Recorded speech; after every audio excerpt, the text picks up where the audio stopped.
शांति। 16 मार्च 2023। अभी पढ़ेंगे प्यारे प्यारे मीठे मीठे शिव बाबा की ज्ञान मुरली। के बच्चे, बाबा आया है तुम बच्चों की महफिल में। अभी तुम ज्ञान अमृत की महफिल बना रहे हो। तुम्हारी मुसाफिरी अब पूरी हुई, वापस घर जाना है। प्रश्न: अनेक प्रकार के तूफानों में याद को सहज बनाने की विधि क्या है? उत्तर: शरीर निर्वाह करते 5-10 मिनट भी बुद्धि को शिव बाबा में लगाने की कोशिश करो। इस शरीर को भुलाते जाओ, मैं अशरीरी आत्मा हूँ, बाड़ बजाने के लिए शरीर में आई हूँ। अब फिर अशरीरी बन घर जाना है। ऐसे ऐसे अपने साथ बातें करो। एक सत बाप के साथ बुद्धि का संग हो, दूसरे संग से अपनी संभाल करो तो याद सहज हो जाएगी। गीत है आ गए दिल में तू। ओम शांति। बच्चों ने गीत सुना और अर्थ भी बच्चों ने दिल में समझा होगा। फिर भी बाप समझाते हैं क्योंकि अभी बाप इस महफिल में आए हुए हैं। महफिल तुम्हारी भी है, सारी दुनिया की भी है। भगवान कहते हैं मैं आता हूँ भक्तों की महफिल में, तो सब भक्त ठहरे। उनमें फिर खास उन भक्तों की महफिल में आता हूँ जो भक्त मुझ परमपिता परमात्मा से वर्षा लेने आए हुए हैं। जिन आत्माओं की बुद्धि में अब परमपिता परमात्मा की याद है, उन्हों की महफिल में हाजिर हूँ। महफिल में कुछ खिलाया पिलाया जाता है। बाप कहते तुम बच्चों को ज्ञान अमृत की महफिल करा रहा हो। जो आकर बाप के बने हैं वह समझते हैं बाबा आया हुआ है हमारी इस महफिल में। फिर नंबरवार सबको वापस ले जाएंगे। खास तुम बच्चों की महफिल है, आम सबकी है। जहाँ बाप होगा वहाँ हम बच्चे भी होंगे। बाप कहते हैं हम भी अशरीरी है। तुम भी जब अशरीरी थे तो मेरे पास थे। याद दिलाते हैं 5000 वर्ष हुए। लॉन्ग लॉन्ग एगो कहते हैं ना, 5000 वर्ष से बड़ी मुसाफिरी होती नहीं। भारतवासी बच्चे ये भूले हुए हैं कि शिव भगवान कब आए थे। उनकी जयंती मनाते रहते हैं। कहते हैं आए थे जरूर लॉन्ग लॉन्ग एगो, परंतु कब आए थे यह कोई को पता नहीं है। कोई कहेंगे लाखों वर्ष हुए, कोई क्या कहेंगे। एक्यूरेट तो कोई को पता नहीं है, यह तो बाप ही बता सकते हैं। कहते हैं बच्चे 5000 वर्ष पहले भी हम तुम बच्चों के पास इस महफिल में आया था। दुनिया में शिव जयंती तो मनाते हैं। उसी दिन उनसे जाकर पूछो कि बताओ इतने इतने वर्ष हुए। गांधी की जयंती मनाएंगे तो झट बता देंगे कि इतने वर्ष हुए। शिव का कोई बता नहीं सकते हैं, परंतु तुम बच्चे जानते हो शिव को तो बहुत समय हुआ जबकि आया था। वह तो कुछ भी जानते नहीं है। कहते हैं जन्म मरण रहित है, नाम रूप से न्यारा है।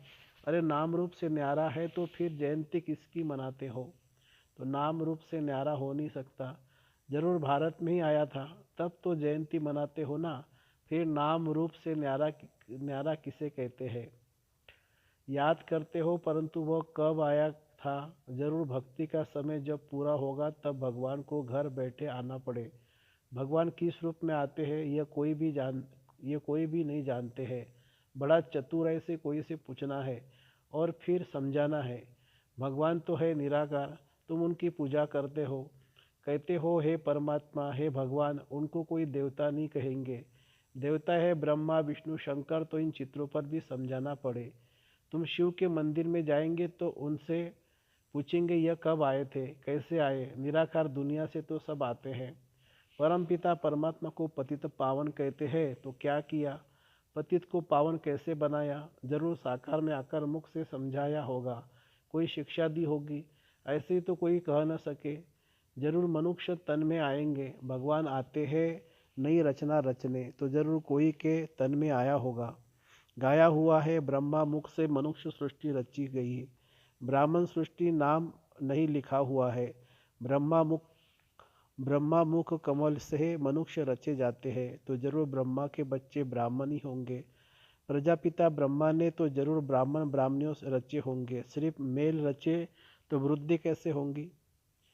सिर्फ फीमेल्स रचे तो भी वृद्धि कैसे होगी? इसलिए दोनों ही है, ब्रह्मा कुमार और कुमारियाँ, नहीं तो ब्राह्मण संप्रदाय कैसे बने?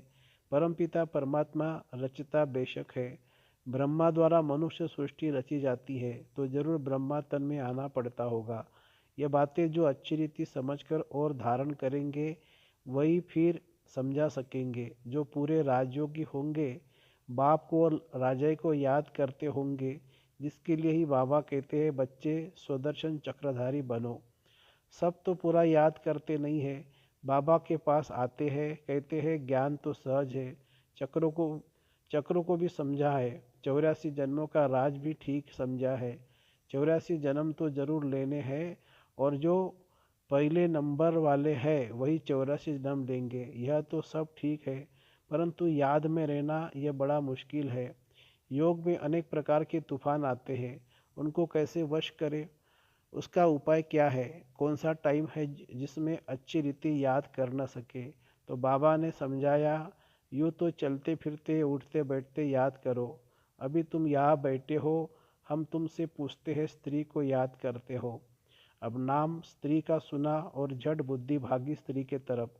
बुद्धि का काम हो गया ना। वैसे ही तुम भल कोई भी शरीर निर्वाह अर्थ करो वैसे ही तुम भल कोई भी काम शरीर निर्वाह अर्थ करो, परंतु शिव बाबा के पास बुद्धि लगाने की कोशिश करो। 5 मिनट 10 मिनट भी याद करो। हाँ, वो माया भी विघन जरूर डालेगी। तूफान बड़ी जोर से आएंगे डगमगाने के लिए, परंतु फिर भी तुम अपना पुरुषार्थ करते चलो।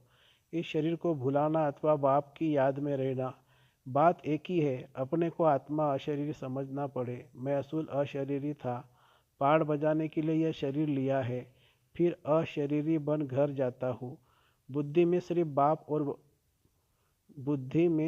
बाप और बाप का घर याद हो। बाप का घर वही है जहाँ अब जाना है।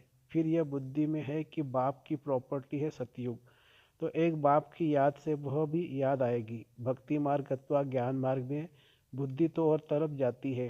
कन्या की सगाई हो जाती है तो फिर एक दो की याद रहती है। भक्ति में कोई बैठेगा तो भी बिगड़ डालती है। बुद्धि धंधे आदि तरफ चली जाएगी। माया की दुश्मनी है ना। भक्त देवताओं को याद करेंगे तो भी बुद्धि और तरफ भाग जाएगी। माया बुद्धि को ठिकाने लगने नहीं देती है। ऑफिस में जाते हो तो भी उसी कार्य में बुद्धि रहती है। इम्तिहान पास किया है तब यह काम करना होता है, उसमें बुद्धि लग जाती है। अव्यक्त चीज में बुद्धि लगाने में माया हैरान करती है। भक्तों को भी बड़ी मुश्किल से साक्षात्कार होता है। जब बहुत तीव्र भक्ति करते हैं तब बाप खुश होते हैं। अभी तो भक्ति की बात ही नहीं है, अभी तो है नॉलेज। वास्तव में भक्ति भी करनी चाहिए एक की। अव्यभिचारी भक्ति हो तो साक्षात्कार भी हो। आजकल तो व्यभिचारी बन गई है, सबको याद करते रहते हैं तो बाबा साक्षात्कार भी नहीं कराते हैं। एक में पूरा निश्चय हो तो बाबा साक्षात्कार भी कराए तो बाप समझाते हैं मुझ एक बाप को याद करो। मुख से कुछ भी कहना नहीं है। तुम स्त्री को याद करते हो तो कुछ मुख से कहना पड़ता है क्या? ख्याल आया और बुद्धि भाग जाती है। यह बेहद का बाप तो सदा सुख देने वाला है, तो अब तुम्हारी सगाई कराते हैं उस परम पिता परमात्मा से, तो उसको याद करने का प्रयत्न करो। माया तो तूफान लाएगी, सारी दुनिया दुश्मन बनेगी, परंतु बाप को नहीं भूलना। जितना बाप को याद करेंगे उतना विकर्म विनाश होंगे। ऐसे तो बहुत मनुष्य होते जो सारा दिन भगवान का नाम भी नहीं लेते। बहुत खराब संग होता है।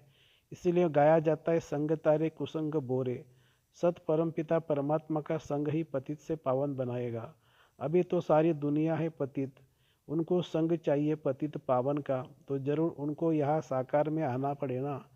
सत है ही एक। सत की महफिल में तुम बैठे हो, जानते हो हम आत्माओं का संग अब परमपिता परमात्मा के साथ है। बाप कहते हैं मेरी याद से ही तुम्हारे विकर्म विनाश होंगे। अच्छा संग होगा तो मुरली सुनेंगे। बुद्धि योग एक बाप के साथ लगा रहेगा तो ऐसा संग तारेगा, अर्थात पावन बनाएगा। पावन बनने बगैर उनके पास कोई जा नहीं सकते। बाप खुद ही सिखलाते हैं मेरे साथ कैसे योग लगाओ। पढ़ाने के लिए खुद आकर सन्मुख होते हैं।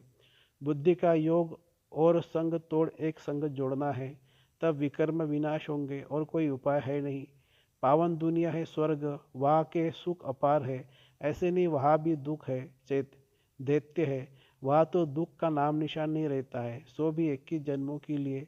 बाप तो यहाँ आकर पढ़ाते हैं।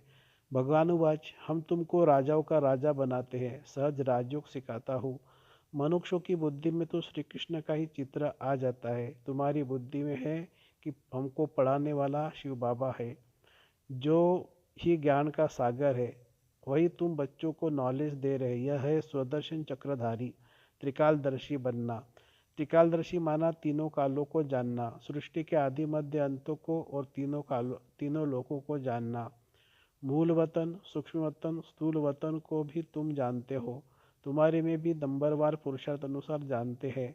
बाकी इसमें तकलीफ कोई नहीं है। शरीर निर्वाह भी करना है। ऐसे नहीं कहा जाता है कि कन्या को भी शरीर निर्वाह अर्थ माथा मारना है, कन्या को पति के पास रहना है। शरीर निर्वाह पति को करना है, शरीर निर्वाह पति को करना है, कन्या को भी अपने पैरों पर खड़ा रहना है। एक कहानी है ना, एक कन्या ने बाप को कहा मैं अपना नसीब एक कन्या ने बाप को कहा मैं अपना नसीब खाती हूँ। तो तुम कन्या भी अपना पुरुषार्थ कर रही हो। जितना पढ़ेंगे, श्रीमत पर चलेंगे तो एक ही जन्म राज्य करेंगे। कन्याओं का काम है पढ़ना और ससुर घर जाना। तुमको भी विष्णुपुरी स्वर्ग में भेजा जाता है। जितना पढ़ेंगे उतना उच्च पद पाएंगे। वह तो ऐसे ही करके कहानी सुनाते हैं। सच्ची सच्ची बात यहाँ की है, बाप खुद बैठ उनका रहस्य सुनाते हैं। तुम सब कन्या हो, अधर कन्या भी अपना जीवन बना रही है। बाप ऐसे कर्म सिखलाते हैं जो कभी दुखी व विधवा नहीं होना पड़ेगा, परंतु बिरला ही कोई ऊंची तकदीर बनाते हैं। कोई तो बनाते बनाते फिर आश्चर्यवंत भागंती हो, ऐसे बाप को फिर फारकती दे देते हैं, डाइवोर्स भी दे देते हैं। क्योंकि शिव बाबा बाप भी है तो पतियों का पति भी है। ऐसे बाप को कैसे ऐसे बाप को बच्चे फारकती दे देते हैं, तकदीर को लकीर लगा देते हैं। सजनी है तो भी डाइवोर्स देने से कौड़ी तुल्य बन पड़ेंगी। यह भी गाया हुआ है, आश्चर्यवंत डाइवोर्स देवंती फारकती देवंती। जिस बाप से 21 जन्म का राज्य भाग्य मिलता है, उनको भी फारकती दे देते हैं। कोई तो आकर बाप का बनेंगे, कोई कोई फिर महामूर्ख भी बनेंगे, जो फारकती भी देंगे, डाइवोर्स भी देंगे। चलन से ही मालूम पड़ जाता है। विकार में जाते रहते हैं, फिर छिप छिप कर बैठ जाते, फिर लिख भेजते कि बाबा भूल हो गई है, क्षमा करो। अब 100 गुना दंड तो चढ़ गया, तो वह कैसे कैंसिल हो सकता है। सच बताने से आधा माफ भी हो जाए। इसलिए बाबा कहते हैं छिप कर कभी विकार में नहीं जाना, न फैमिलियरिटी में ही आना है, न फैमिलियरिटी में ही आना है। क्रोध भी बहुत भारी भूत है, बहुतों को दुख देते हैं। बाप को 5 विकारों का दान दे फिर वापस ले तो पद भी भ्रष्ट हो जाएगा। अच्छा, मीठे मीठे सिक्की हृदय बच्चों प्रति माता पिता बाप दादा का याद प्यार और गुड मॉर्निंग। रूहानी बाप की रूहानी बच्चों को नमस्ते। हम रूहानी बच्चों की रूहानी माता पिता बाप दादा को याद प्यार, गुड मॉर्निंग और नमस्ते बाबा नमस्ते। धारणा के लिए मुख्य सार, अपनी उच्च तकदीर बनाने के लिए विकर्म विनाश करने का पुरुषार्थ करना है। पढ़ाई पर पूरा ध्यान देना है। दूसरी पॉइंट, कुसंग से अपनी संभाल करनी है। पतित पावन बाप के संग से स्वयं को पावन बनाना है। वरदान, स्वदर्शन चक्रधारी बन हर कर्म चरित्र के रूप में करने वाले मायाजित सफलता मूर्त भव। जैसे बाप के हर कर्म चरित्र के रूप में गाए जाते हैं, ऐसे आपके भी हर कर्म चरित्र के समान हो। जो बाप के समान स्वदर्शन चक्रधारी बने हैं, उनसे कभी भी साधारण कर्म नहीं हो सकते। स्वदर्शन चक्रधारी की निशानी ही है सफलता स्वरूप। जो भी कार्य करेंगे उसमें सफलता समाई हुई होगी। स्वदर्शन चक्रधारी मायाजित होने के कारण सफलता मूर्त होंगे, और जो सफलता मूर्त है वह हर कदम में पद्मा पदम पति है। स्लोगन है, खुशी के समर्थक संकल्पों की रचना करो तो तन मन से सदा खुश रहेंगे। खुशी के समर्थ संकल्पों की रचना करो तो तन मन से सदा खुश रहेंगे। अच्छा, ओम शांति।